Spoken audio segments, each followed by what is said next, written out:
ngày nay nhưng mà slow mình chưa kêu món sài nhà mà đòn món chấmខ្លួនឯងទៀតនិយាយពីថាជាតិនោះជាតិហើយ slow មកជួយចឹងណាខ្ញុំជួយដាក់ម្រះប្រក់ឲ្យច្រើនវាបានកាត់ឆ្អាបហើយនិយាយពីថាវាឈ្ងុយឈ្ងុយហើយសម្រាប់ម្ហូបខ្ញុំមកមុខនេះណាខ្ញុំមានជំនួយការពិសេសទៀតហើយនេះគឺទឹករសជាតិម្ហូបខ្មែរសញ្ញារូបពូចុងភៅថ្ងៃនេះខ្ញុំបានរសជាតិថ្មីដែលអាចប្រើជាមួយនឹងស្លម្ជូរគ្រឿងម្ជូរយួនអាម៉ុកការីចាប់ឆាយកកូស្លខ្ទិះស្លកែងអីចឹងណាបងប្អូនពិសេសត្រង់ថាពេលដែលយើងដាក់ទឹករសជាតិសញ្ញារូបពូចុងភៅចូលទៅវាជួយឲ្យម្ហូបយើងកាន់តែមានរសជាតិឆ្ងាញ់រសជាតិនៅតាមហាងអត់ដូចណាបងប្អូនហើយឥឡូវគ្រឿងក្រៅខ្ញុំរៀបចំរួចអស់ហើយ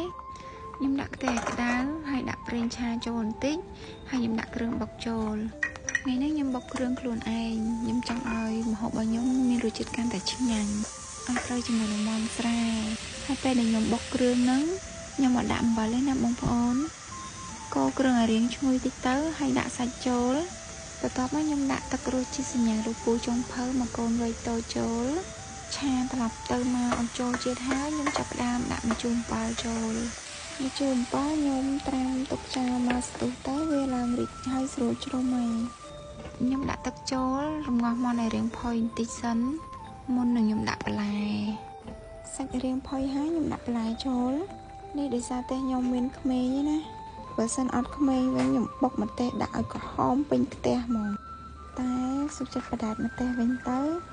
ចាំញិចតាមក្រោយពេលដែលខ្ញុំភ្លក់នឹងបងខ្ញុំមានអារម្មណ៍ភ្ញាក់ផ្អើលខ្លាំងមែនតើ